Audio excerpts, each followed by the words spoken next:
President Hardin. I want to remind everyone that this hearing is currently live on YouTube and Facebook and is also live and being recorded for rebroadcast on CTV, Columbus's government television channel 3. The rebroadcast schedule is available at www.columbus.gov. I want to recognize Council President Hardin as we did earlier and go ahead and get started. I also want to thank and welcome to our presenters today. We have Dominique Jones, we are Legacy U. Miguel Geno Tucker from Urban Scouts, Ralph Carter and Dion Green, we are Linden Collaborative.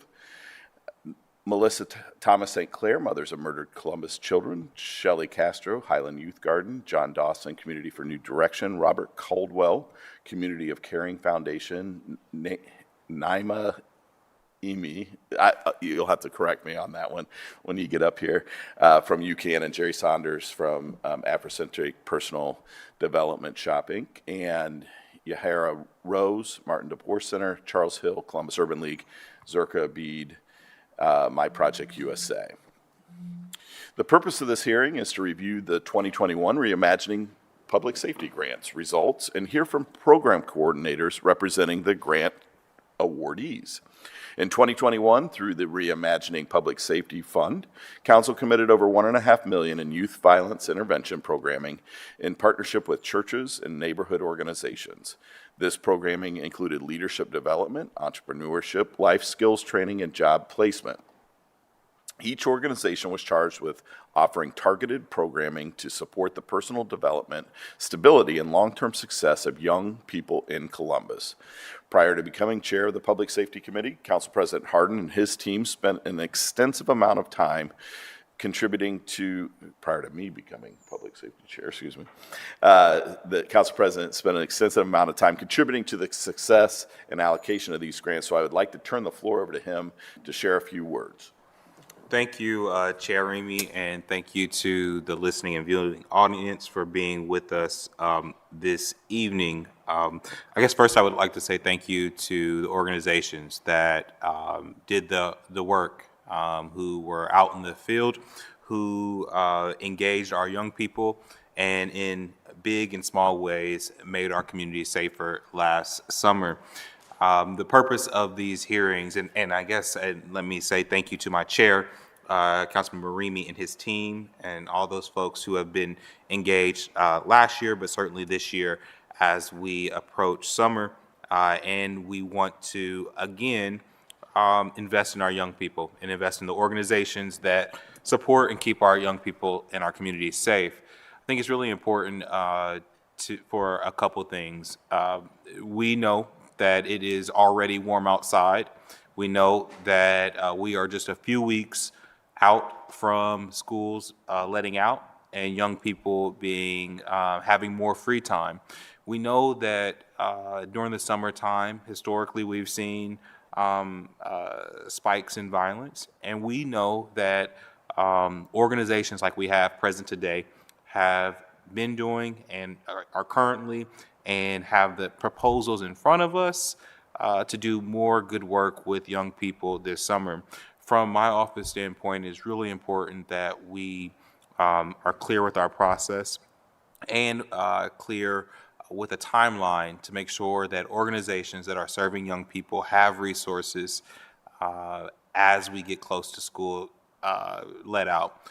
I am very grateful for the working relationship and partnership with the mayor's office, and look forward to really historic levels of investment in our young people and organizations as we all stack hands to keep this city safe this summer. And so, look, we can't do any of that without first looking back, hearing from organizations. What we know about this type of work is sometimes it's hard to quantify. It's hard to quantify the shooting that didn't happen or the young person that you kept safe. So we are as interested in hearing the stories of the people that we have engaged in the work that you have done over the last year. So with that, I'll turn the floor back over to Chair Remy and look forward to this hearing. Thank you very much, Council President Harden. You know, we've been asked many times what this all means, and certainly, you know, what are we doing here down at Council, and these critical relationships that we have with the partners that are about to present are incredibly important. We know that with spikes in violence and the activities that have occurred over the last couple of years coming out of a pandemic are something that every community across this nation has been grappling with, but we also know that we can't police our way out of these things. So these partnerships or collaborative work that we're doing with our with youth programming, you know, getting kids involved with employment opportunities, activities, is critical to the overall success of our community. And so, without further ado, I want to start hearing from our partners. And thank you all for being here today. Thank you all for the work that you accomplished last year, and we look forward to a robust presentation. So we're going to start the meeting with our first presenter. We're going to remind everybody to try to keep it to 3 to 5 minutes so we can make sure we get to hear from everyone. But without further ado, Dominic Jones with We Are Legacy U. Dominic.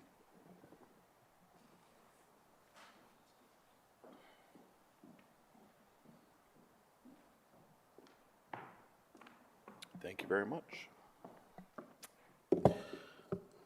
Good evening, everyone. Again, just first, giving honor to God who has my life. Just want to thank President Harden for everything that you do, and all the councilmen and women who contribute as well, and each individual behind us as well, each other program. It truly takes a village. So last year for us was an extraordinary year. Our whole theme behind what we did was reimagining safety through youth sports. And for many people who know anything about sports, that's one thing that a lot of kids in our city, in our state, and all around the country gravitate to. And so for us, you know, what could we do, you know, when we got these kids with us? And so we started brainstorming. And last year, we served nearly 2,436 youth in inner city Columbus, Ohio. Those ages range from 5 to 15 years old. And, you know, a lot of things that we worked towards was conflict resolution, violence prevention, youth empowerment, and life skill development. Throughout the 17 events that we had last year, we had over 25,000 people attend our events. There were zero reports of violence. Not one police officer was called to any of our events to arrest anyone. No one was harmed, no one was hurt. And I think that's just important to point out. You know, as we're talking about, you know, the violence in our city. Why do I think that's important? Because I think that the atmosphere that these kids were placed in was a positive one that allowed the people to truly see the work that was being done. And it just knew that this wasn't the place for it. This isn't the place for it. So that was great.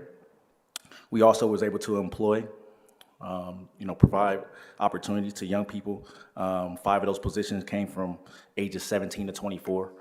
So I think that was great. It also allowed us to partner with Nationwide Children's Hospital last year.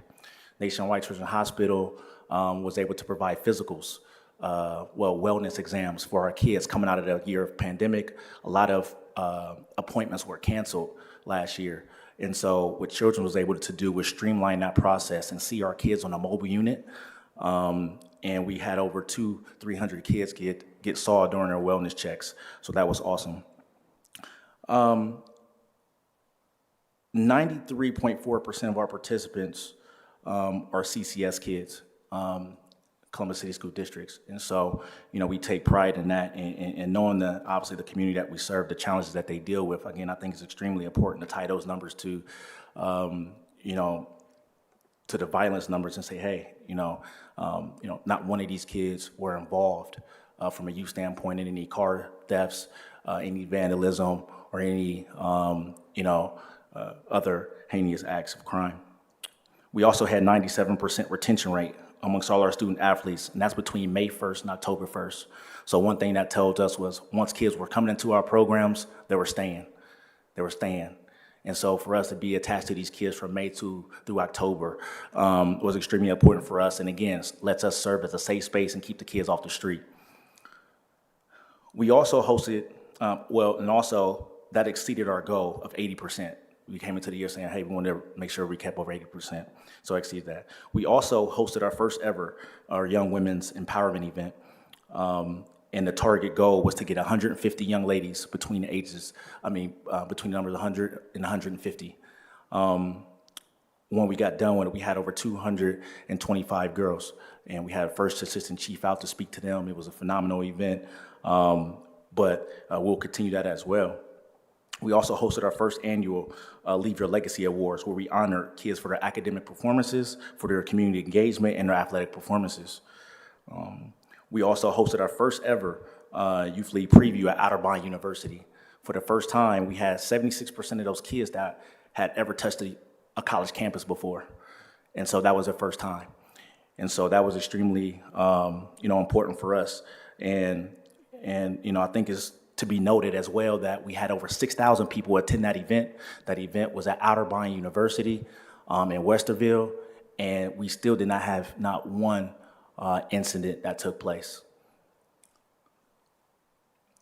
Throughout the year, we had over 325 volunteers, which exceeded our goal of 225, which means that a lot of the younger men and younger women that's in our community are buying into us and everything that we're putting out and want to be a part of what we're doing. So it truly takes a village. It's not just myself or our staff, but everyone else who pours into these kids on a daily basis as well. We was able to partner with 11 minority and women-owned businesses, which I think is extremely important for us as we try to pour back into our community. And then one of the statistics that we found out was 68% of our families reported that they received some type of government assistance. And it was important for us to know that just for future references on how we can better help serve our families. But again, I think that we were able to take a lot of those statistics and keep our kids safe. We took over 100 student athletes to Orlando, Florida. And we didn't just take them because, they were good in sports. We took them because they earned it. They were all academically eligible. They all played multiple games in other states to get to Orlando, Florida. And that wouldn't have been possible without the initial investment that we had to get football even back started in our community. So as we go on, we had a huge success with our academic reporting from a team base. We came into the season, wanting to get at least 50% of our teams to turn in grade check sheets so we can make sure that they're staying academically eligible. And we were able to get 66% of those returning as well. When I think about our entirety of what we was able to produce last year and keep kids safe, we were extremely happy, with the results that we had. We feel like, less than 2% of young people around this country are going to go pro or go to the Olympics in any sport. So for us, we're out there, we're touching these kids, and we're actually pouring into the next councilman. We're pouring into the next police officer. We're pouring into the next fireman, et cetera. So we know how important it is for these kids to have life skills. All in all, we look to grow and expand that as we follow this year. But last year was a true success to us. And again, we couldn't be more thankful for the mayor's office, MBK, and all who had a hand, the council, and who had a hand in making a success for us. So I'll make sure I wrap up. Any questions? Thank you. Council President?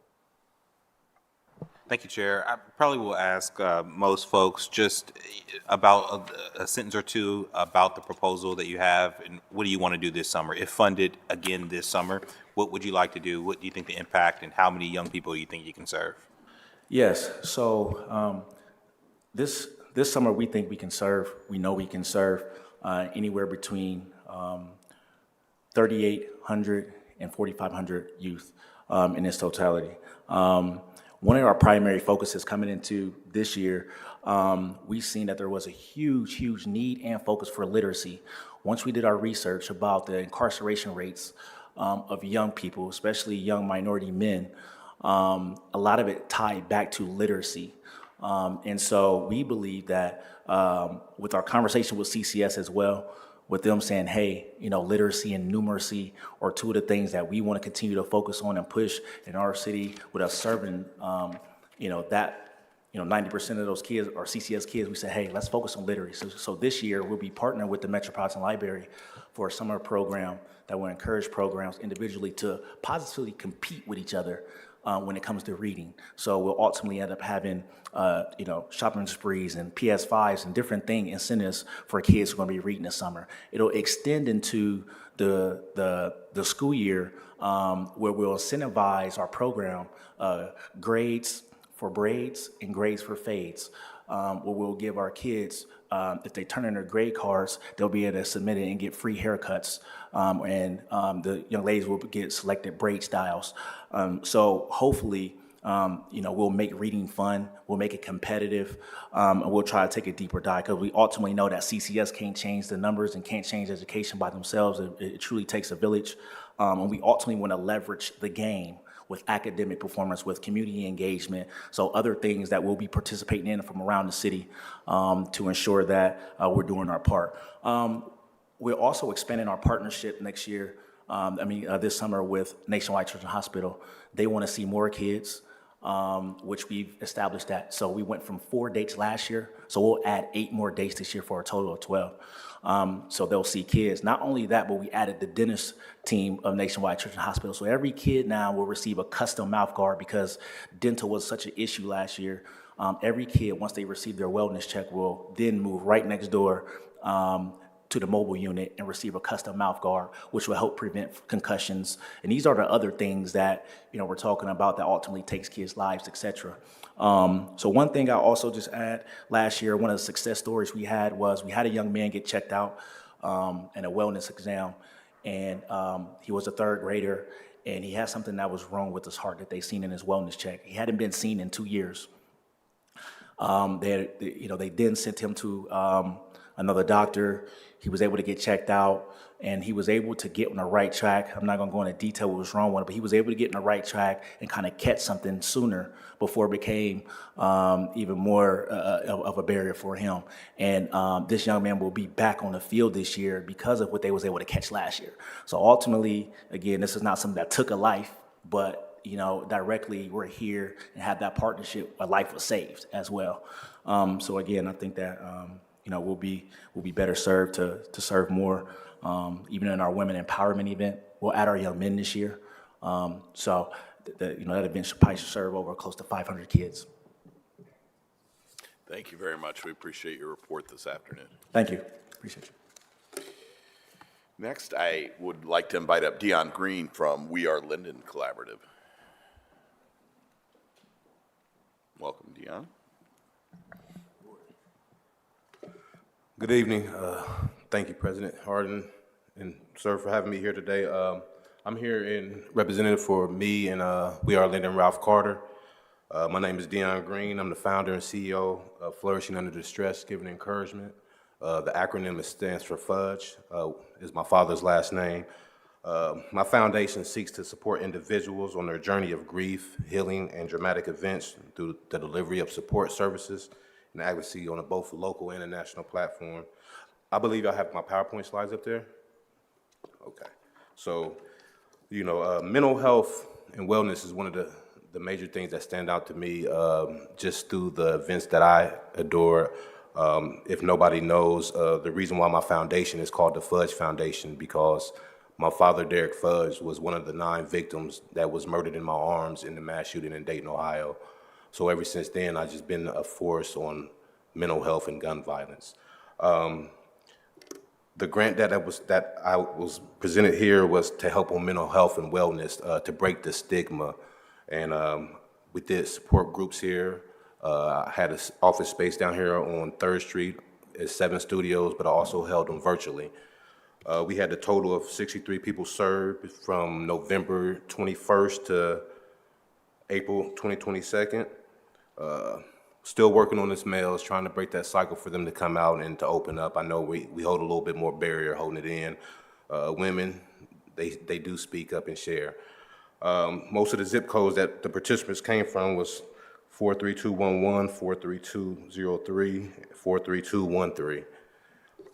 As you flip the page there, you will see most of my webinars that I had, and these was partners with communities here, organizations here, and other organizations that are in this building. First one was coping with trauma and grief.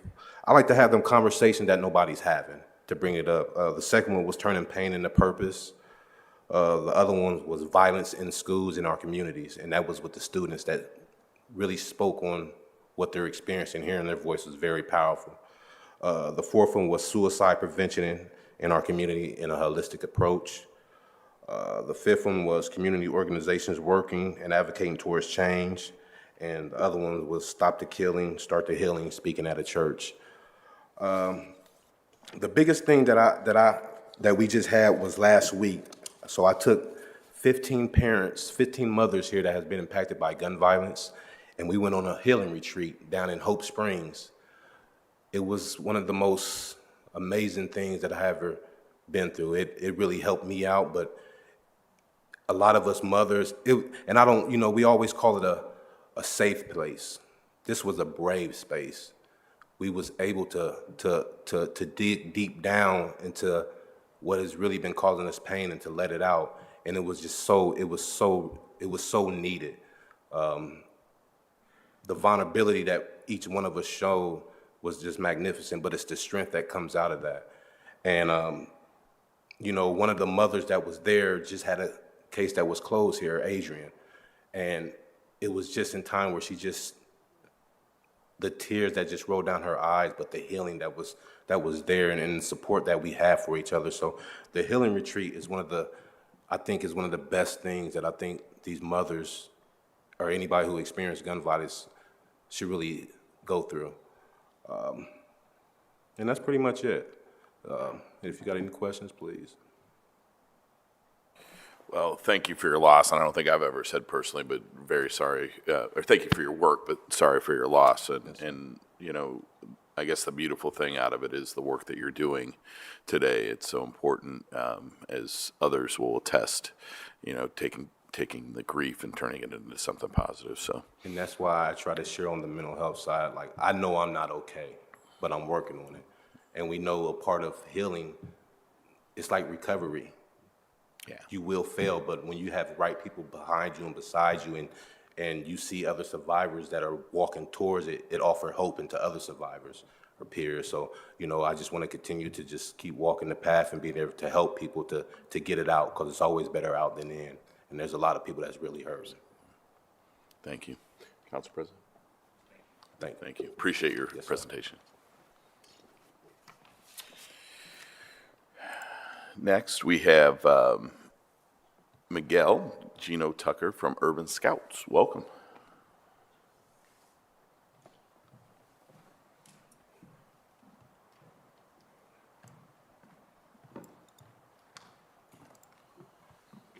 How y'all doing today? First off, thank you for the funding to our program. We would not have been able to do it without you. It was very, very detrimental to our success last year.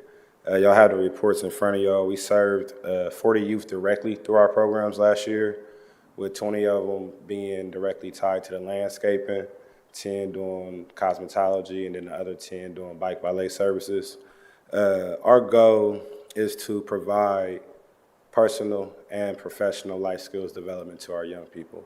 The vision behind our organization is to really allow our young people to be connected to experiences, exposure, and connections to further them in their life.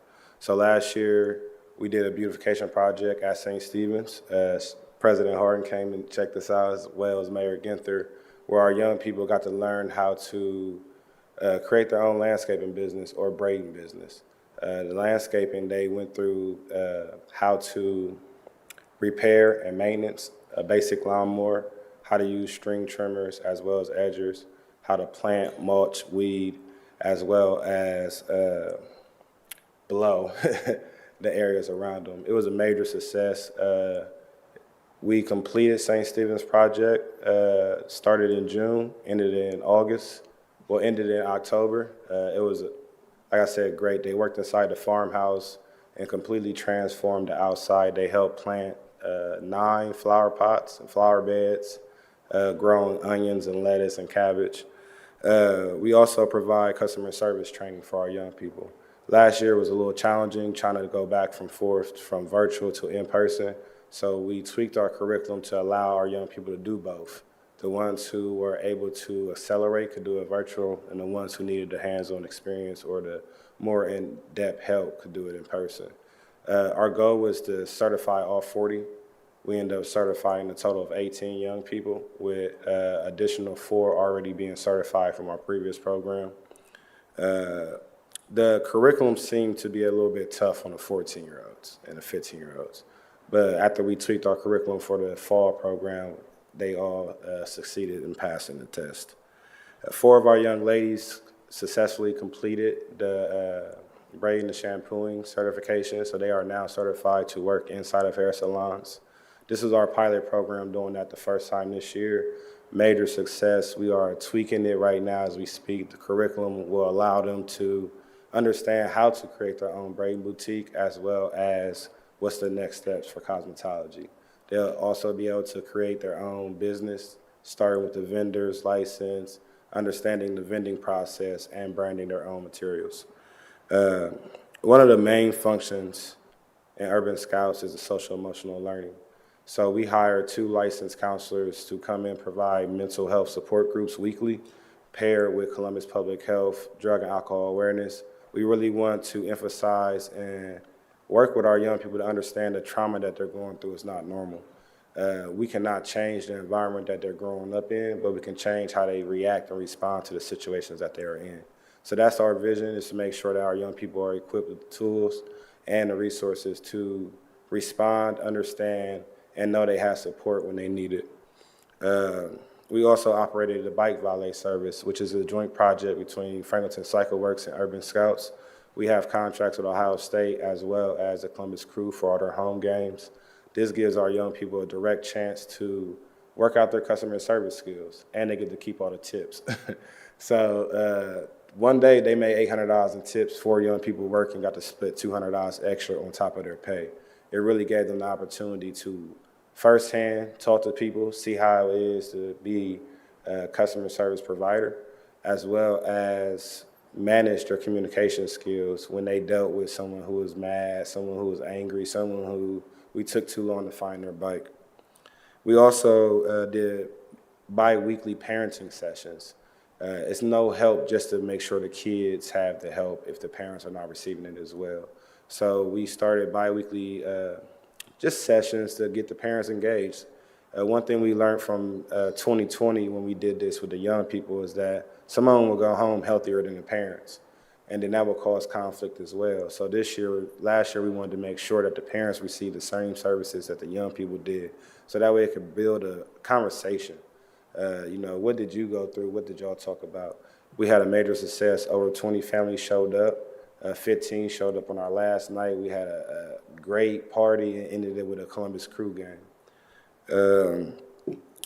Noting that in order to graduate, you have to get the Ohio Means Job Seal. 4 of our young people who participated in that, who was ready to graduate, completed that. They are able to receive 3 of the seals through our organization, in partnership with Columbus Public Health. Through the Columbus Public Health provides 1 seal, Urban Scouts Community Service and Work provides another, and then our mental health services allows them to receive the 3rd seal.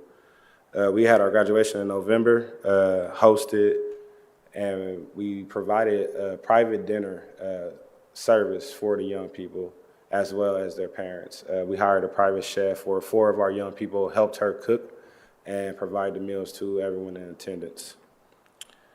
I think that's the majority of the overview. Any questions? Council President Hart. Geno, thank you for your work, and thank you for inviting us out last summer to see it in person. Similar question: if funded again, what is your capacity, and what would you like to do an addition or different this summer? Well, right now my capacity is me, so we need funding. But we're currently working with Children's Hospital, Nationwide Children's Hospital, on a partnership. We acquired the landscaping contract for all of their Healthy Homes properties. So that's 195 properties that we partnered with Motivation Landscaping out on the south side. He's already working on the south side doing land bank properties. So this allows our young people to start working on the south side as well as the north side, and we manage all of the Linden properties as well. Our vision is to continue to grow and allow these young people to create their own landscaping business. Urban Scouts wants to be a broker for the landscaping services. That will allow young people to come get mentored, molded, and be able to have a support system around their landscaping services, as well as helping the city reduce costs as well as far as cleanup and when we have land bank contracts. A lot of times land bank contractors just give up the contracts because they cannot afford to pay people to work at them wages. In partnership with Urban Scouts and providers and additional contractors, we will be able to work tangibly together to assist them in their wages as Urban Scouts provides the trainings for the young people. For our braiding, we're really scrapping the shampooing this year because they're not allowed to hair dry.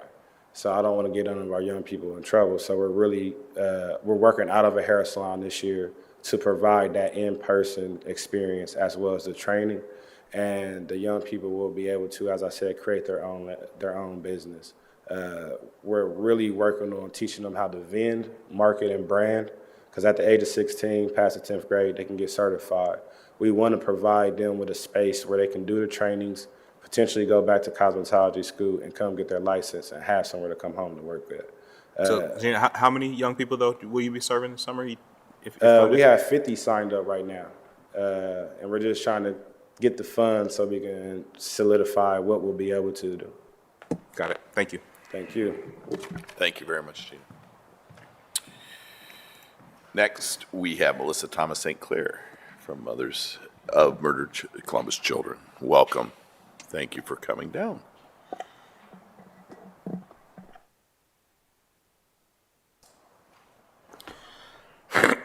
Sorry.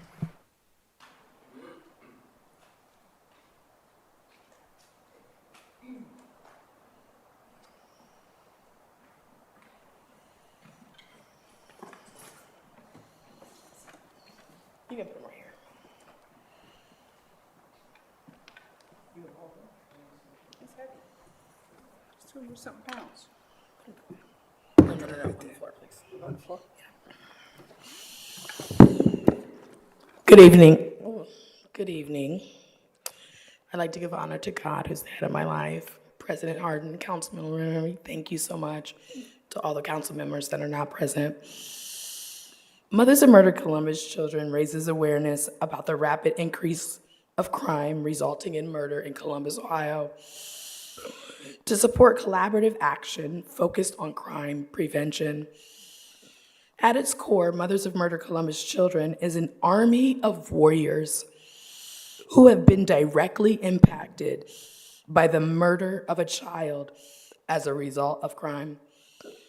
Through support from the mobilization of citizens, public officials, grassroots organizations, unions, school districts, local businesses, and law enforcement, we saturate the communities with information, education, and awareness to enable a drastic decrease in the spread of the epidemic of violence in our city.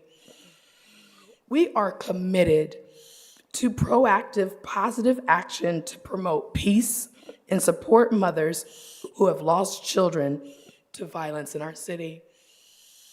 We support the whole family, their loved ones, and all who care for those gone too soon by murder. We are a feet to the pavement organization that believes that the more visible we are in the community, the more impactful our mission will be. Our active advocacy is backed by thoughtful demonstrations, community and family engagement events, Mothers of Murder Columbus children blossomed from faith-based seeds that dictate the values of this organization. We combat violence with the 3 Ps: peace, prayer, and positivity.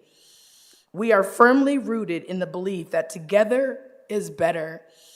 Safe communities build strong citizens. In order to cultivate a culture of safety first in our community, there must be a duty of togetherness and unity between law enforcement and citizens that live in the community. At the time that the city was at its most unrest between citizens and law enforcement, Mothers of Murdered Columbus children knew we needed to step out on an island. While others were rightfully protesting, we decided on our end we needed to finally build a bridge and be the first to walk across it and bring our community with us. We are mothers that need law enforcement to give us justice. We never say closure. We say a peace of mind to move through our new normal. Without law enforcement, without detectives and major crime unit, we will live with a forever question mark. Why and who? Our community needs healing. We want to mend broken relationships between the citizen and law enforcement. Every entity of our events or demonstrations, a Columbus Division of Police officer or leadership member has been present, not in a disciplinary form, but engagement. The bridge of trust between can be built and traveled through together. Consistent community engagement with an emphasis of seeing one another through a lens of peace. We are so thankful for our city councilman, our president. You have been personally invested in this mission, not only just to have a face, but we know your authentic heart. When we hosted our 50 Mother March, you were there early in the rain with your son. You stayed under our tent and you loved on us. You loved on us from a heart of you being invested in our pain. Councilman Remy, we've had many moments at the CPD block parties. You took the time not just to have a moment on a newscast. You talked to me. You talked to me through a heart of, I want to hear what you need from us, and I appreciate that. What we are not. Mothers of Murder Columbus children does not approve of the following: violence, retaliation in any form, direct or indirect, illegal acts, criminal behavior, negativity, profane language, drugs, alcohol, gang-related activities, or the appearance of affiliation or involvement of any of the above. The reason why we have to stand firm on that is because if we are going to beget violence, we cannot condone more violence. The heart of a mother who has lost their child goes through stages. The first stage is retaliation. I was there. My son is on the floor right in front of you. When I found out that a 52-year-old man stabbed my son in his heart, the first thing his father and I wanted to do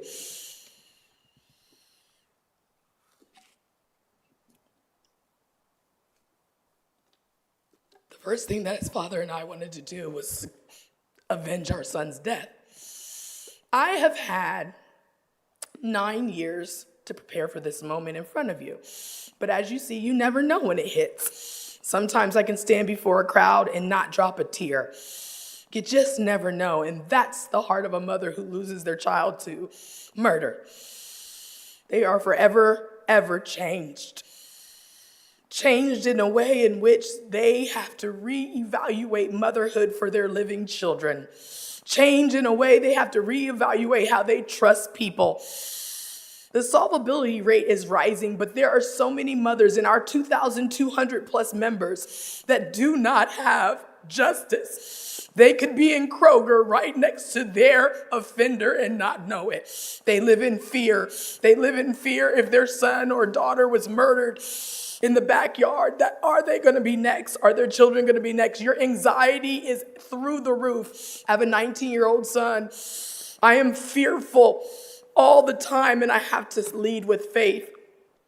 Your commitment to this mission allows us mothers to know there are partners that can help us make change, not just financially, but through true partnership. You guys show up and we appreciate it. You guys are with us and we appreciate it. We are growing and we need you.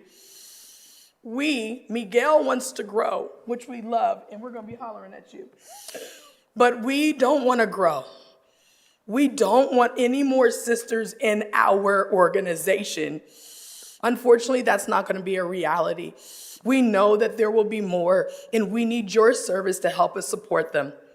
As you know, we host demonstrations. We are there. We have locks of love, where mothers are able to place locks on the bridge to solidify that they are taking back their children's legacy. The violence is not going to define how our child lives in our heart.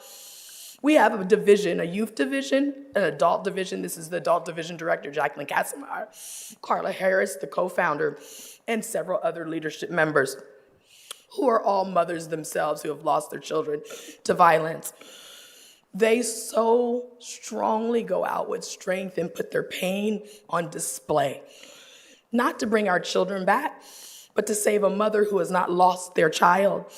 We want to change the heart of the offenders. We go to the heart of these neighborhoods. We stand proudly in our pain to change and have growth mindset in a criminal. Maybe they'll see the orange and camo and just go and see who we are.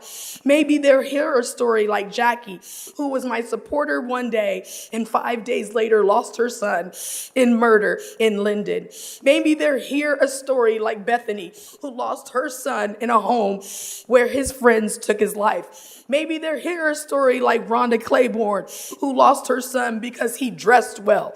Maybe they'll hear a story like Shauna Brady, who lost her son in her own home, who was 14 years old, to another juvenile offender. And then maybe they'll say, not today. I won't pick up my gun today. We don't go by next year or the year after. We go by today.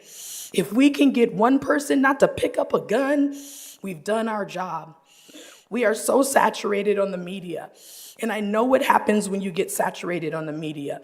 They start to tune you out. So hopefully you won't see us here begging you for money, because we won't have a purpose, because our purpose has been served. But if you ask me today, Councilman President, what would I do? What would we do with more? We would continue doing what we've been doing, and that is to slow the spread of the epidemic of violence so that your son, your children will live forever. Thank you. Thank you.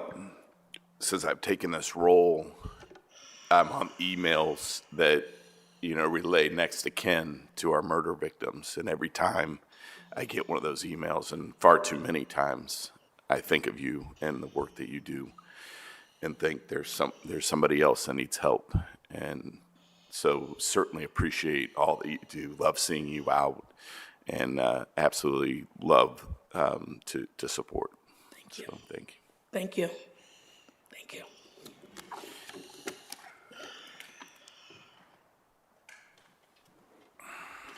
Our next speaker this evening is Shelley Castro with the Highland Youth Garden. Shelley, welcome.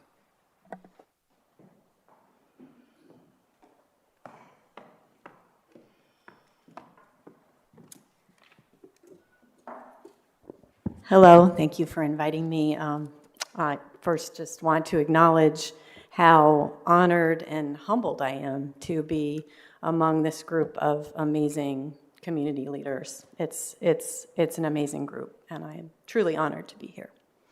So thank you, and thank you to Council for all the great work you're doing to support us. Again, I'm Shelley Castro. I'm Executive Director of Highland Youth Garden, and we have been farming the site across the street from Highland Elementary School on the Hilltop since 2009. We are located in one of the highest poverty neighborhoods in Central Ohio. Families in our area struggle with food insecurity, housing insecurity, lack of transportation, negative health outcomes, and underemployment. Last year, we provided over 5,500 hours of healthy outdoor learning experiences to children and families in our community, and this year we're on track to provide over 6,500 hours. Children walk across the street to learn with us during the school day, join us for our free after-school and summer programs, and bring their families to our twice-weekly fresh produce market. We provide a great first job for West Side teenagers every summer, thanks to the City of Columbus and Battelle.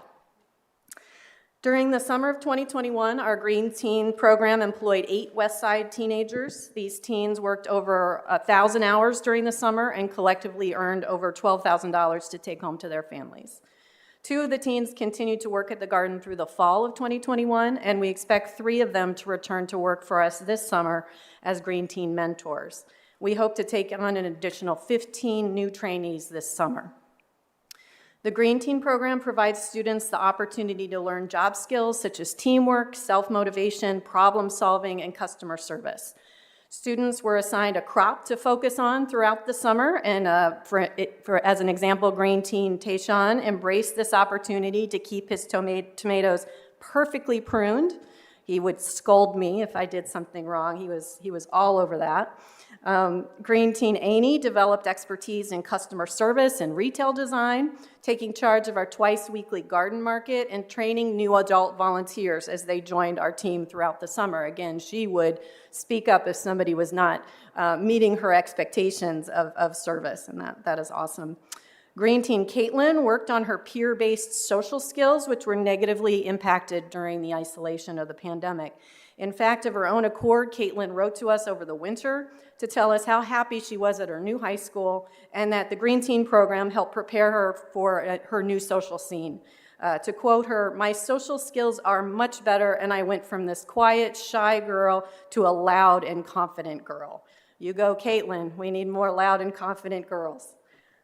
Green Teen Natalia continued her leadership trajectory, preparing herself for her next job, and Green Teen Robert developed a love of working with young children during his time at the garden, and we are planning to see him again this summer, again to not only be a Green Teen mentor, but to help with the younger children in our summer program. Students filled out an evaluation of the program following its completion. One student listed the top 3 things they learned. Number 1, teamwork is everything. Number 2, actions have consequences. And number 3, one person can make a difference. I think if we can continue to teach those messages to our youth, we'll all be doing really well.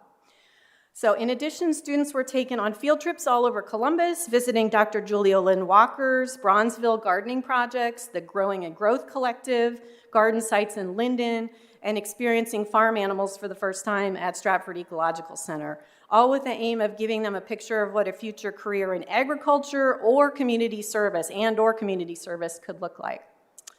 Along with the City of Columbus and Battelle, we were fortunate to have multiple partners throughout last summer. I'm all about building partnerships. So for instance, the Mid-Ohio Food Collective's Mid-Ohio Farm very generously provided a part-time staff member to serve on our teaching team last year. We were hosted at multiple partner sites, including Franklinton Farms, Bronzeville Growers Market, Mezzacello Urban Farm, and the Charles Neighborhood Memorial Garden in Linden.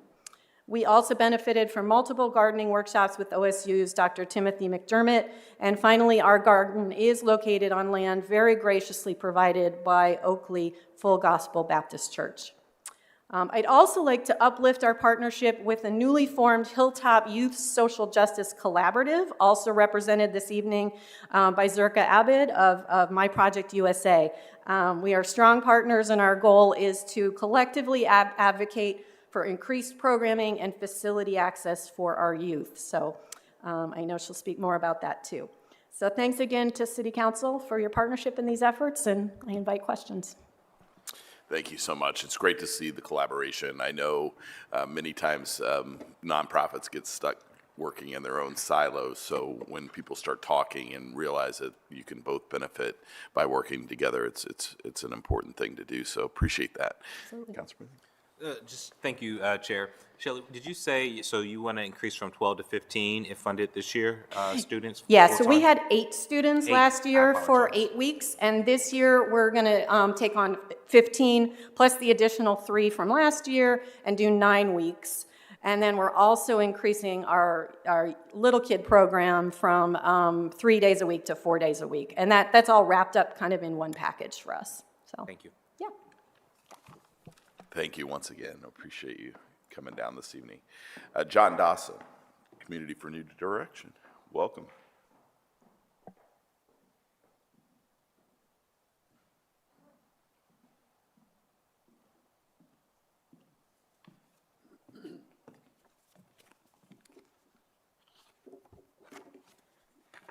Good evening, President Hardin, Councilmember Remy.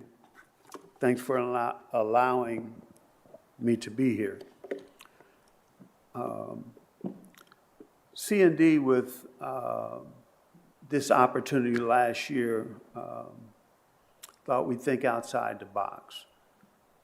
We've built a career on evidence-based programming at all levels. Violence isn't designed to be measured, or there are no evidence-based curriculums that works in every city the same way. So one thing that we know is who we are is an accumulation of our experiences. So we try to give the new experiences to our youth to become different people. We use qualitative measurement. With the Reimagining Safety program, we wanted to do something different. Step way outside of the evidence-based box, also difficult. We taught them alternatives to violence, using the stance that dopamine is a driver of violence. If we can only teach them alternatives to get that same feeling, we decided that we would feel and utilize the time that many youth had idle. We all know what happens when a youth, has too much time on their hands. We began taking people to activities in places they had never been, some places never heard of. We thought that exposing youth to things outside of their neighborhood would make them want to work to be able to return to some of those activities without us. The youth that we work with lived in small communities that had boundaries, that a lot of them would tell us, I've never been here, I've never been there. And what we realized is if you haven't, then you'll never want more. If all you know is that neighborhood and what you see that goes on in the neighborhood, then that's what you'll aspire to be. Whether it's a good shooter, whether it's a good car thief, whether it's a good breaking and entering person, that's it. You know, we're about 2 generations out where we've got kids raising kids. And a large part of our intervention is showing them that there's life outside of that. We had youth, we saw great leaps and bounds of self-esteem boosted when youth were able to order food that they wanted or buy a perfect souvenir for their mother or another loved one. Youth learned how to skate and bowl. Again, things they can do as an alternative to violence. We took them to cooking classes to become more self-sufficient. All activities included meals. We took them to places like the National Underground Railroad or museum, just to learn more about themselves, to see their history.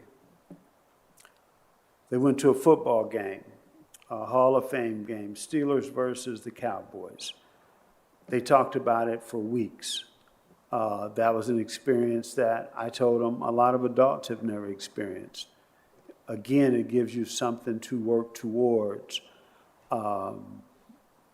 in your future. we held a Linden community event where we actually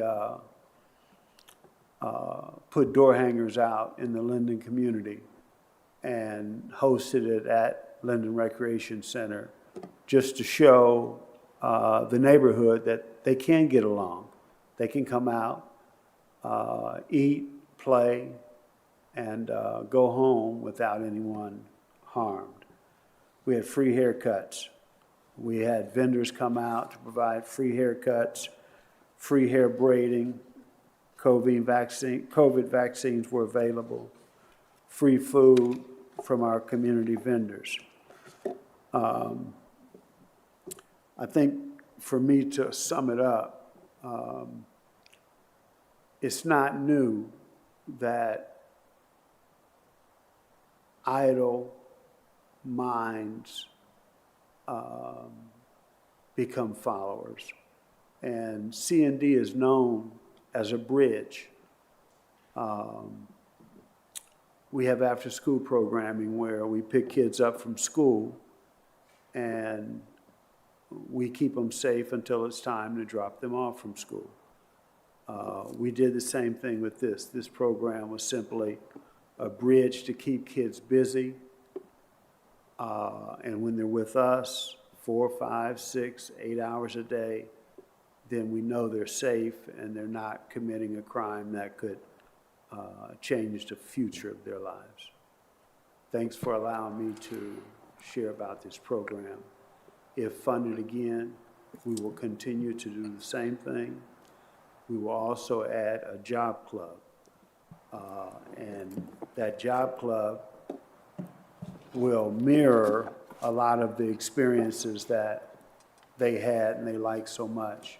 It would be nice to see them be able to provide the same services to others that they received. We hired a couple last year in our summer day camp, and they did great. But would they have been hired somewhere else? Probably not. So again, thank you. Thank you very much, sir. Any question? Council President. Mr. Dawson, just the number of young people you were able to serve through the grant? 100? Awesome. Thank you. Appreciate you. Next, we have Robert Caldwell from the Community of Caring Foundation. Welcome.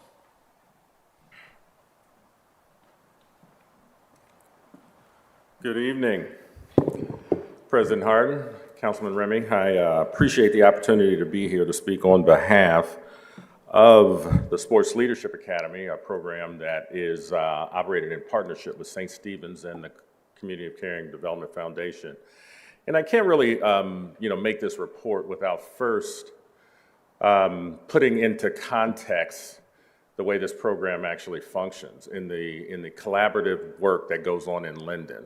There are many organizations, both public and private, that have been working in partnership for years and building sort of a culture of collaboration. And in Linden, as you know, it has been the epicenter of a lot of the youth violence that we have been plagued with in recent years. And so the Sports Leadership Academy is embedded in a network of programming that City Council has funded over the years, the neighborhood cleanups, obviously the Sports Leadership Academy, and a few other programs.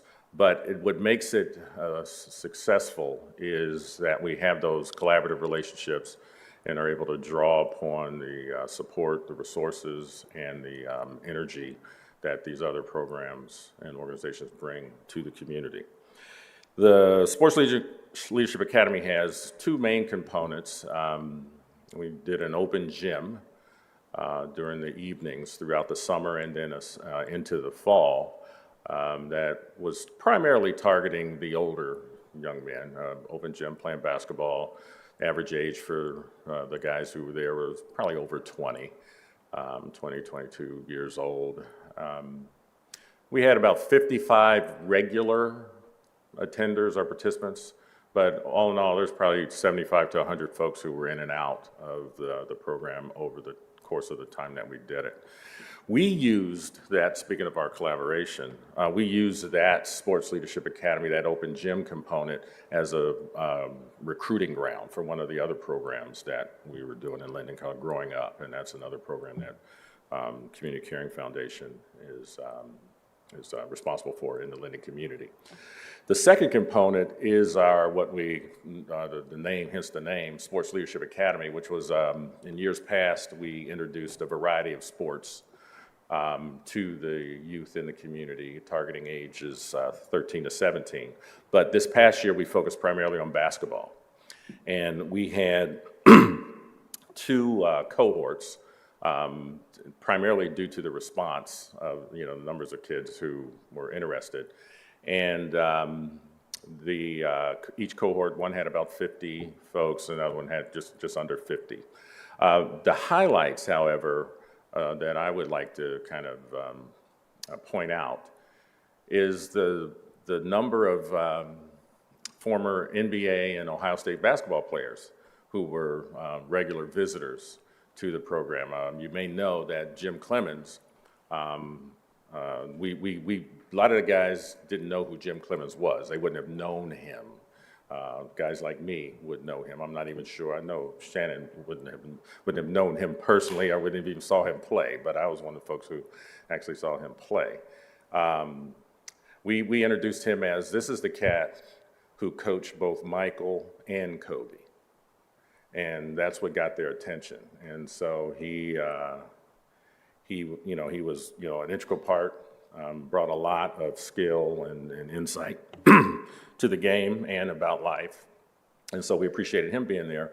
And then there was an opportunity for Ron Stokes, who broadcast Buckeye basketball games and a former Buckeye basketball player, to come talk to the guys. And with a team from Ohio School of Broadcasting, they actually brought their broadcasting crew and gave the participants an opportunity to broadcast the game. So we had a 5-on-5 game going, and they tried their skills at broadcasting. But it was an opportunity to introduce them to other careers in sports, and that was a highlight.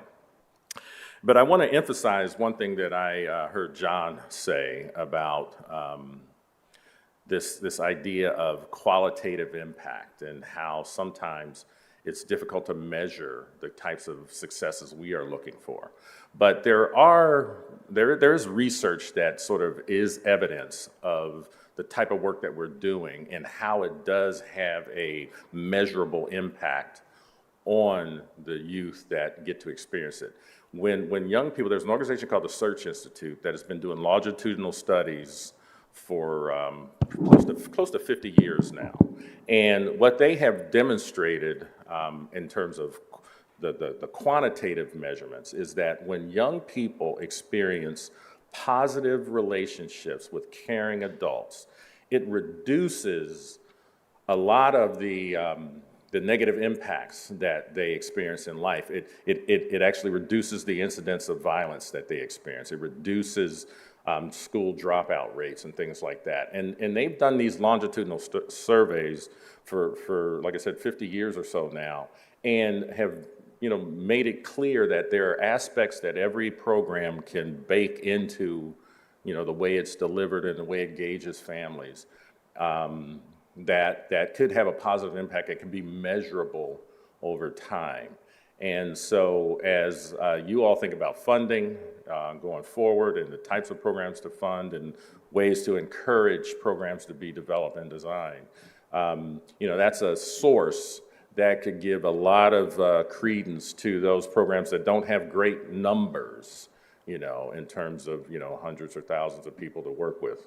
But when those programs can work with 20, 30, 50 or less people on a regular basis, that it does have that long-term impact. So thank you for the opportunity to share. I'll yield for a couple of questions if you have them, and go from there. Thank you, Mr. Caldwell.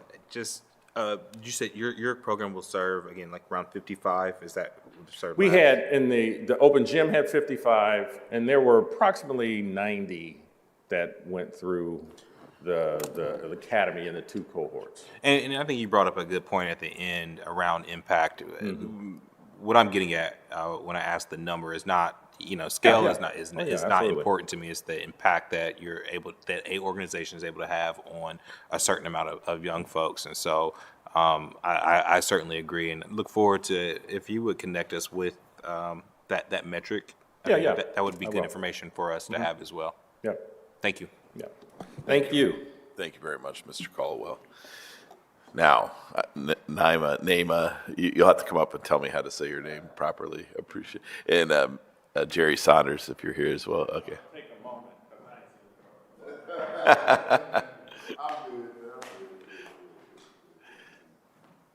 You have to worry about Naima's name. She couldn't make it. Okay, good. See, See, there you go. First of all, President Harden, Councilman Remy, thank you very much for having me here this evening. She actually, Naima Ilmi, was going to be here to present. And there was a reason for that is because I'm probably older than everybody in here and from Columbus. And the concept that we had put together initially came from myself, but we needed young people to run it. And Naima, young licensed social worker, was the person that we chose to do that. The idea was when I was a youngster, I don't know why those on the east side and the north side didn't get along, and those on the north side didn't get along. And then as I've worked in the community and done community development, I've still seen that going on right now today. So the concept was not about just immediate impact, it was about future impact, to work with some young folks to bring them together from all sides of town so that they could grow together as youngsters, and eventually as they become older, they would be in seats like your seats or programs like our programs, and they would be working together, as you guys are encouraging us to do. I know I was an athlete, so all of us athletes who were very competitive during that time, lifetime friendships on different sides of town. So we got some young folks together to say, hey, let's make this happen. So we started out, our goal was 80 individuals, 20 on each side of town, to bring them together. At that time, COVID was going on, so we got the laptop so that they could connect virtually. We put it into two different phases. The first would be virtual, and then the second would be in person, with our thoughts that COVID would, go away. You know how it was for most of us. We thought it was 3 or 4 months when it first started. But anyway, we did that. We ended up with 53 students. We didn't get to 80 at that time. We got to 53 from different sides of town working together and working on workshops and all of that. So I'm going to tell you briefly about it and then do a few quotes from some of the kids, because as President Harden just said, it's not always about the numbers, it's about that impact that goes on there. Well, our mission was to provide youth with necessary tools to become champions of nonviolence. The vision is to develop vibrant, innovative, and safe communities through social intervention and connection to resources. And we did a lot of things when we were online, like nonviolent communication workshops, bystander intervention, financial empowerment, mental health awareness, using social media as a tool for advocacy. We did quite a few things, even they thought was the first night out, what they call it, the first annual Driving Park National Night Out. And they were so excited about it. I couldn't tell them that we've been doing it for about 12 years already, but they were young and they hadn't experienced that before. So they did that. They did community workshops, did all of that, work with other organizations. We also, and I had to think on their Geno and them at the end, one of the things we wanted to do was have the young folks have a voice in the community. And Mayor Ginther came out and met with some of the young kids so they had a chance to talk and say what they felt about violence and all. And at the end, Geno felt like they did such a good job with Urban Scouts. He gave them all bikes for Christmas. Remember that? Yeah. I mean, did a lot of good things. We all worked together and did some wonderful things. So I'm going to do this right quick because I know I don't have much time, but one of the 14-year-olds said, I am so thankful for the opportunity to participate in the UCAN program. I learned about many civic topics, volunteerism, community resources, and the importance of working in the community to make positive change.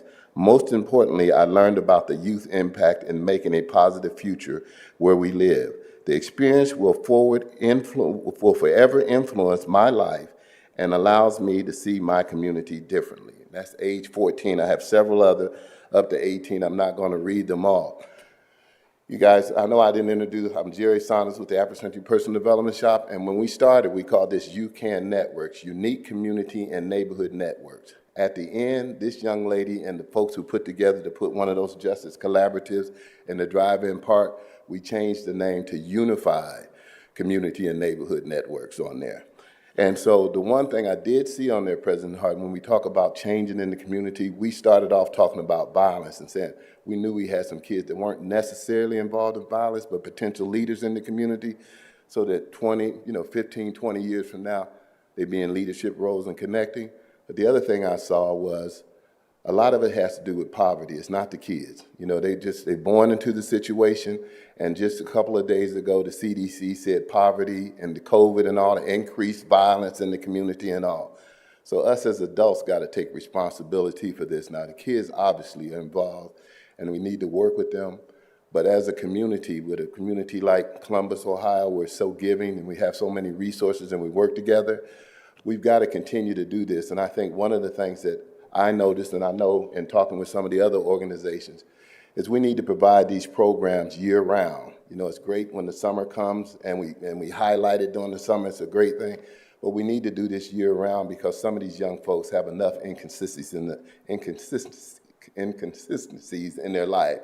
They get going, they love the program, and then they stop. And when Mayor Ginther come, that's exactly what the kids were asking. I know he thought we probably told him to do that, but these kids were asking, why can't we keep going past the summer? So I would just encourage that. And so what we will do is we will buckle down to make sure we get it back up to that 80, but we want to keep some of the same young folks that's involved. So hopefully we can have them focus on poverty. What can we do about resolving poverty? And then the younger group could focus on the piece about violence. And so that's what we would do there. We're not trying to be the biggest, just be the best. Any questions? Council President. I just want to make a comment, Mr. Saunders. I think it's really important as we have this conversation and we talk about these investments in young people to keep the community safe. I don't want it to be misread that this council or the city thinks that our young people are inherently violent. I think that, to your point, what we're trying to do and what we're trying to affect is the impacts of, one, COVID. Yes. Because when we look around the country, obviously we had a huge spike in violence last summer, but we weren't the only city that had a spike in violence. Every other large city, every other community around the country did so as well. The one thing that we had in common was a once-in-a-lifetime virus that took our ability to engage with young people, took them out of schools, had them stuck in situations that were in poverty in some of them, and so we knew it was going to have an impact. And so I think it was really important, the point that you just made. I don't want anybody to read between any lines that because we're saying we're investing in these young people or we're keeping them busy, that we think that they are inherently violent. That is not the case. What we are trying to do is address the root symptoms that keep our young people distracted or pulled in different directions, or victims to parts of their environment, and by exposing them to other things, by taking them places, by giving them job opportunities. And that's what we've heard from every organization, including yours, that's been here tonight. So I just wanted, for the public who is listening, it's very important that we are not saying that our young people are inherently violent. If I may make a comment to that. Please. And this is not to minimize what we've been doing in the past, but this program, this funding that you guys have provided, enhanced it tremendously, because some of us would be doing these programs without any support and have done that. So to add this support that we've gotten here is tremendous, and it's just all of us moving in the right direction, moving up to do better and better. And it didn't get like this overnight, and it's going to take some time. But we really appreciate all your support and encouragement. Thank you very much. Thank you, Mr. Saunders. Oh, I just want one other thing. I wouldn't have been up here because I'm trying to get the old folks out of the way. Naima would have been up here, all right. Yahira Rose from the Martin DePore Center. Welcome.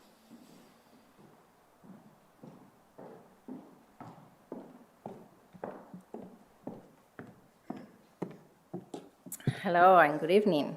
Thank you, Council President Harding and Remy. Thank you so much for allowing us this opportunity, because what you did, you created a platform for us to go from a 3-day camp to an 8-week camp. So it really expanded us. My name is Jahaira Rose, and I am the director of the Martin de Porres Center. The center is a ministry of the Dominican Sisters of Peace, which are religious sisters who founded the Dominican University. The Rising Youth Camp, summer camp, which was your investment, was a unique 8 weeks experience from June 14 through August 6th. The camp served over 240 primarily Latinx youth and young adults from the ages of 12 to 24. And the camp's primary focus was to build upon strategies to create safe environments for youth and building resilience. The camp host was the Martin de Porres Center, which is located at Airport Drive in the 43219 area code. Our goals included learning about safety in our community.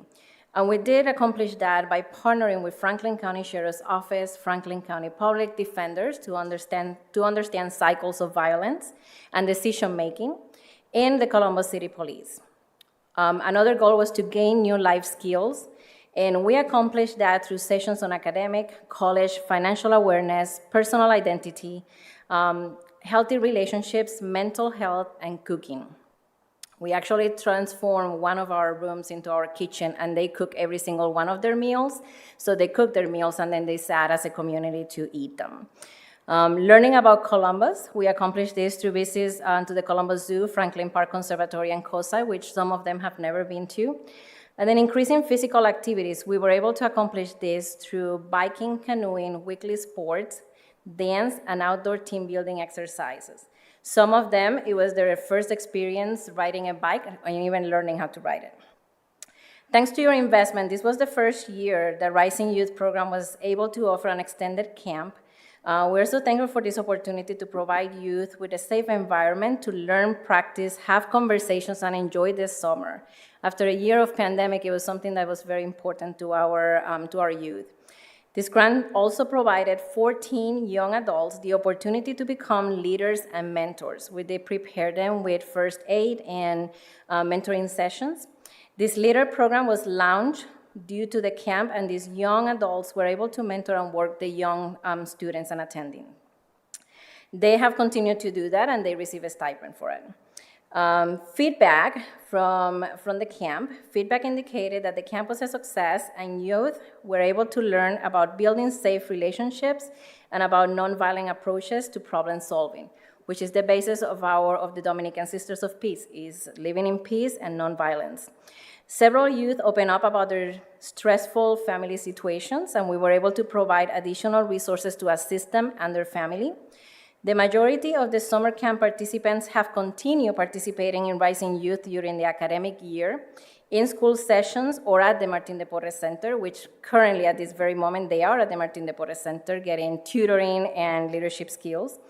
The summer camp leaders, which are 14, they continue to participate as Rising Youth ambassadors, helping the kids and mentoring them. And then in-school programs have grown. Word of mouth is great, so we have been able to implement some in-school programs with some of the Columbus City schools and some of the charter schools, and we're able to also engage some of their students from the neighborhood. Many of the mothers have engaged as ongoing volunteers, so we are able to have backup and provide them with assistance. One of the girls lost her fears of biking, and she learned how to bike, and many of the camp leaders, as I mentioned, have continued work study, and one of them is actually continued to work at the center. She's a student at Ohio Dominican. So you ask what would happen if we can get funded again, which it would be so appreciative. If we do, we are prepared to continue helping our students. Like I said, word of mouth is very great, and they are already lining up asking how is it and when is it that this summer camp is going to continue, is going to start this summer. We want to go deeper into healthy relationships, cultural awareness and acceptance, resiliency, generational trauma, and cultural gaps. Those are areas that we found through the camp and through the academic year that we want to continue providing assistance to our youth. So thank you again for this opportunity. It was great. It really, it seemed like so long ago last summer, but it was a great opportunity that really allowed our students to be students and come back in a safe environment. Thank you. Any questions? Thank you very much. Appreciate your presentation this evening. Next, we have Charles Hill from the Columbus Urban League. Welcome.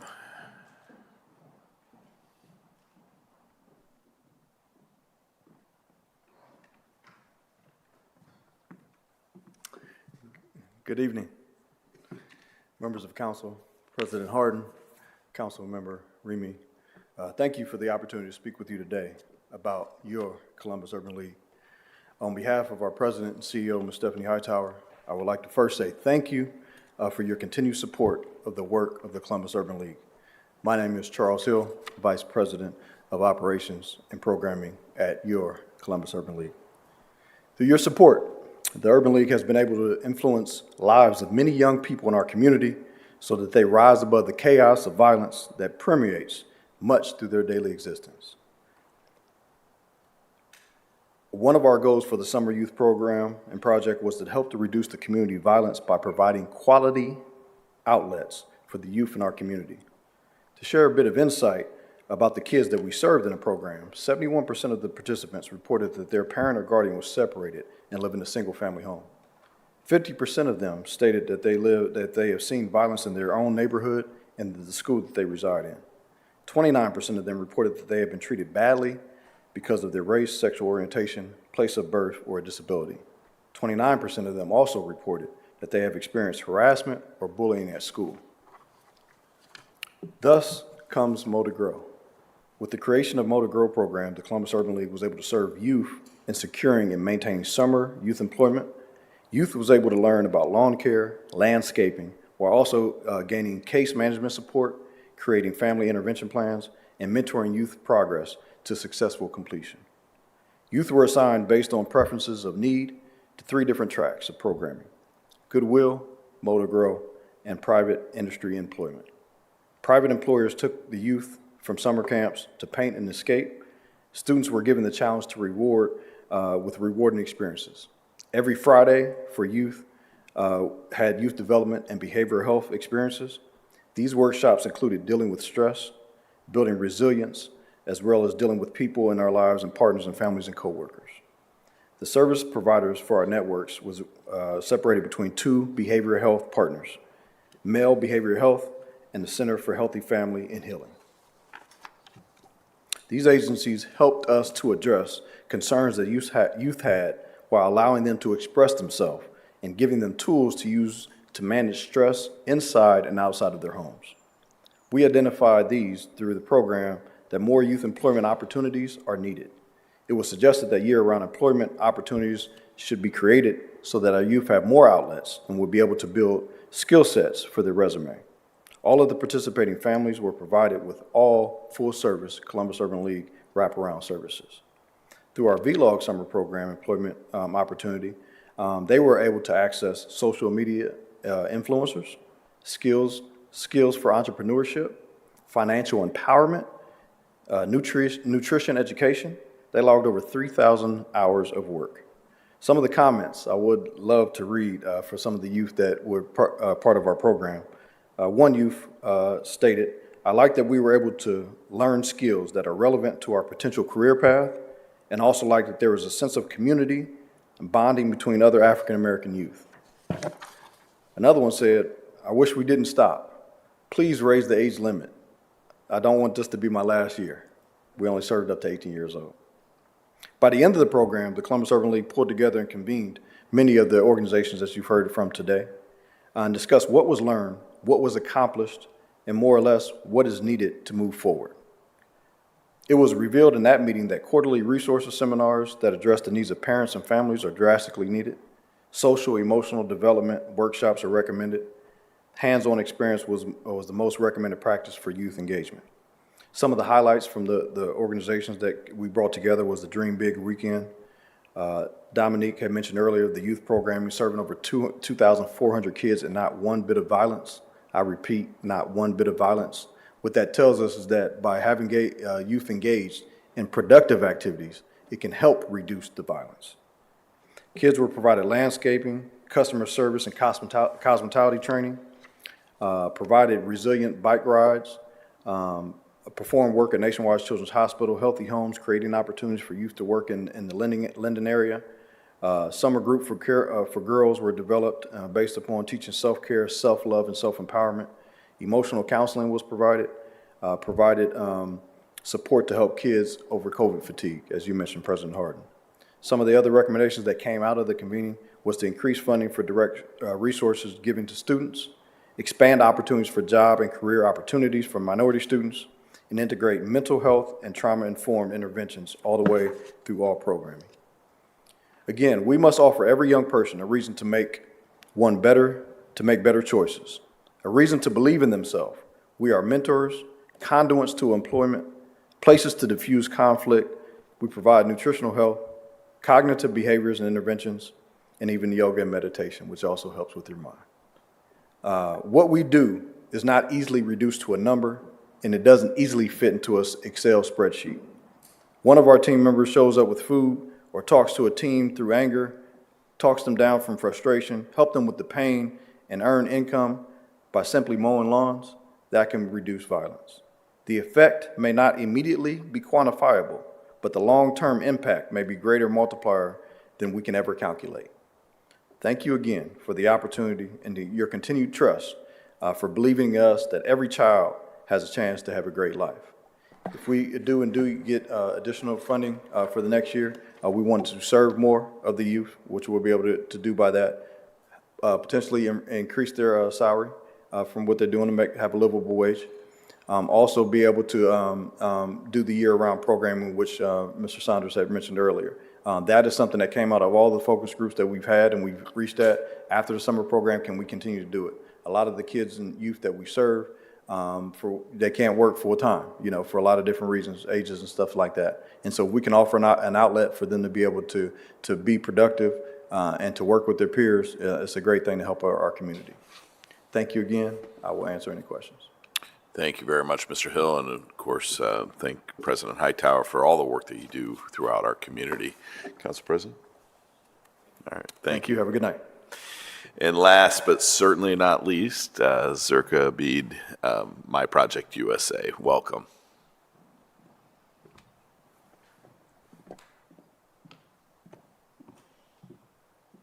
Good evening, everybody. Thank you so very much for having me here today. I did not know this morning that I'm presenting at this council today, so I appreciate the opportunity, and I will try to summarize what we have accomplished last year. First of all, I want to congratulate the City Council, President Harden, you, Councilmember Amy, President Pro Tem Elizabeth Brown, and everybody, because I believe the work that My Project USA has done, especially through the Hilltop Tigers program that many of you are familiar about. The soccer program is the financial baby of this council. It wouldn't be where it is today without you guys. Last year, first, again, for those who don't know me, I am Zerka Abid, the founder and executive director of My Project USA.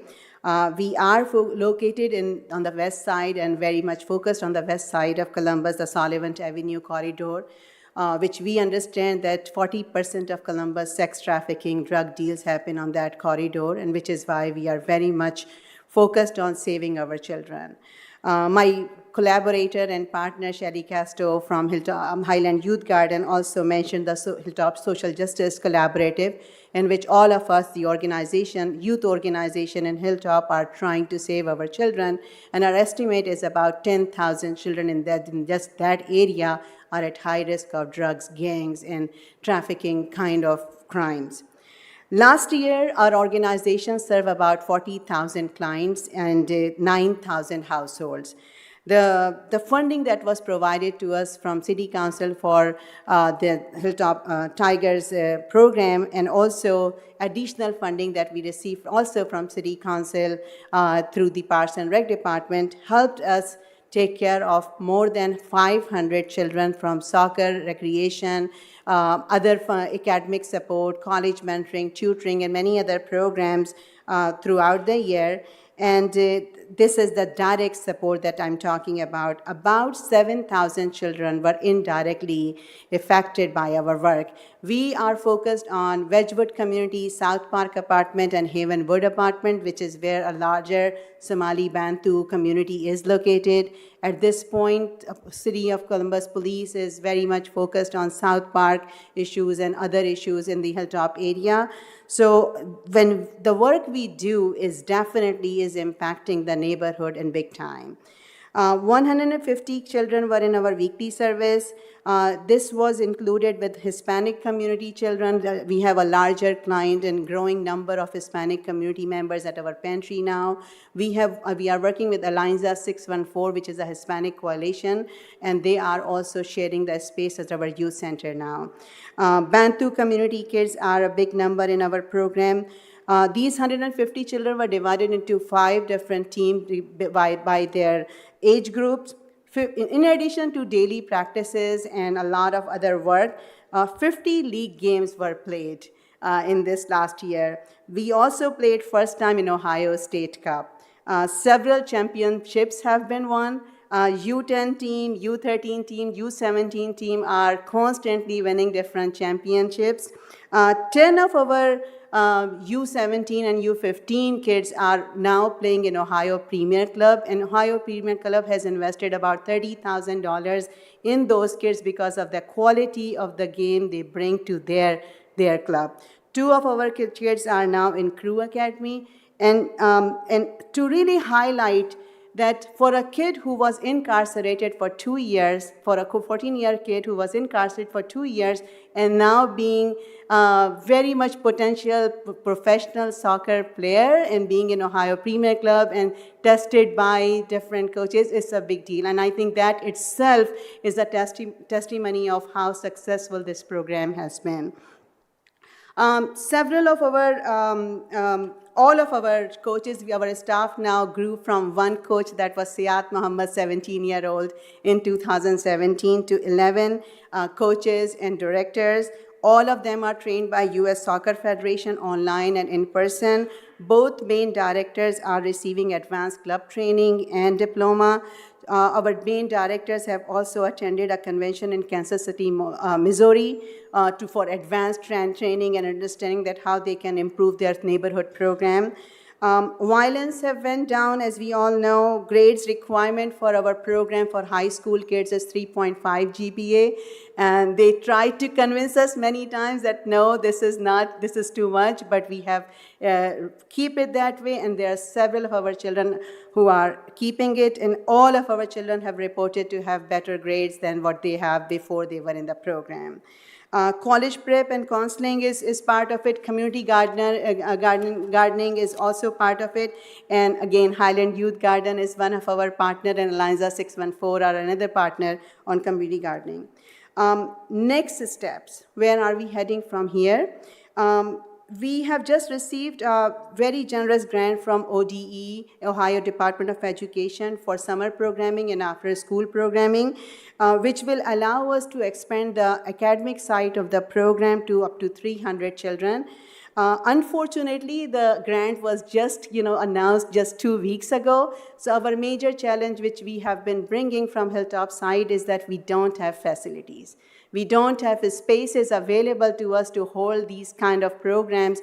The school buildings are already overbooked. The recreation centers are overbooked. So our major issue is that if we have to go out and rent facilities, then we need support for that. The grant does not allow us to buy food. Particularly, we are not allowed. We can have food services, but we cannot buy food for our children. And that is going to be a major hurdle because the community we serve, kids do not have food at home. And in summer, definitely we will be the main. So we are looking for partners. We will do our very best. But I wanted to bring this to your attention. In addition, a major expense and that where we need to grow, and all of the people who spoke before me, they highlighted this, mental health. When these mothers were speaking here, my heart was thinking and mine was thinking about the moms in Wedgwood who have lost their children. There is no counseling, there is no support, nobody talks to them about it, and we do not have capacity to talk to our children when they lose. Last year we lost 2 kids, but we couldn't have the possibility of having somebody on our staff. So we have been constantly asking for support for caseworkers and mental health professionals so we can help. Just last week, you might have heard that there was a girl who was shot in abdomen in Wedgwood community, and the trauma that was and all over in my office and how we all went home, we know that how it goes when we don't have mental health therapists in our team. We need more coaches for 300 children. Of course, there will be more need. Basketball program has been planned already. We have secured an past Olympian, 2 times medalist from OSU team who is helping us as a consultant. So basketball is in plans. We have hired a girls soccer coach already, so there will be a solid girls soccer team this year. Parent support is something that, again, is a major deal. We are asking for support. We need money so we can really help the conflict resolution between children and their parents, which is happen to be the main problem, especially when the kids are joining gangs or more toward the point where parents are not able to help them anymore or stop them anymore. So this is an issue. I don't want to be the newsbreaker, but I do want to say that my coaches who are on the ground, on the field, are very worried about the situation in youth right now. Pandemic has really crushed some of the good results that we gained over the years. The arms situation is going bad again. Younger teens and girls, children have access to more arms. We are really worried, and I have been told that the summer is going to be more violent if we do not have more support and food. We had a meeting, 40 kids were in our meeting just 2 days ago at our office, and we asked them, what should we do? How do we bring more children? And the number one thing they said, if the kids know that we have food, good food, they will come. And that broke my heart, because this is, as a mother, I feel like this shouldn't be the case, but this is exactly how the drug dealers and pimps in my neighborhood prey upon our children. They give them food, they give them some cash, and they are gone. And that's what is happening. I'm here if you have any question, please. Well, thank you so much for all you do throughout our community. We are certainly appreciative, and nice to hear how the program worked last year. Council President? Just that I would be, thank you, Zorka, for all the services that you're providing to the west side of our community, to truthfully young people in the side of town that have been left behind and forgotten in many ways. And I think that My Project USA has been an amazing partner to the city and leader on the west side. I would just be remiss not to recognize President Pro Tem Brown and her advocacy for My Project and your work. She keeps it front and center for council. So just wanted to say that. Thank you so very much again. And your presence at our league was inspirational. So thank you so much for that. Thank you. And thank you to each and every one of you for your thorough presentations this evening. We have no public testimony speaking tonight, but we have received a number of pieces of written testimony and are thankful for that engagement. Are there any questions or final comments, Council President? Thank you, Chair Remy. I just want to say that tonight was just one step in the process as we prepare for this summer. And while murders may be down right now compared to last year, we still know that there are far too many residents, and in particular, far too many young people who are being lost to violence. I want to applaud Chair Remy for his leadership as chair of the Safety Committee and for bringing us together tonight. On May 24th, Chair Remy will hold another Safety Committee hearing. That hearing will specifically focus on group violence intervention. The Safety Department has been working to streamline and enhance the department, the effectiveness of the department and their work. This includes the updates from the work being done with the National Network for Safety Communities and Dr. David Kennedy. I'm very excited about the opportunity for council and the public to hear more about these developments. In the meantime, if there are organizations who are seeking support ahead of this summer, feel free to contact my legislative aide, Zach Davidson, at zgddavidson@columbus.gov, or Councilmember Remy's assistant, Ms. Lucy Frank, at ljfrank@columbus.gov. What I would note to folks who may be interested in putting a proposal to council is that you heard a lot about partnerships tonight and collaboration. We look very favorably on organizations who work with other organizations who are serving our young people. We encourage those type of community collaborations as we serve our young people. Looking forward to joining Chair Remy and partnering with the mayor as we announce the summer grant funding for safety in the next coming weeks. But it is my goal to certainly get out the council dollars before school is out. It is important that the dollars are in the hands of the organizations before school are out. So thank you again, Chair Remy. Your leadership cannot be overstated. I'm very grateful.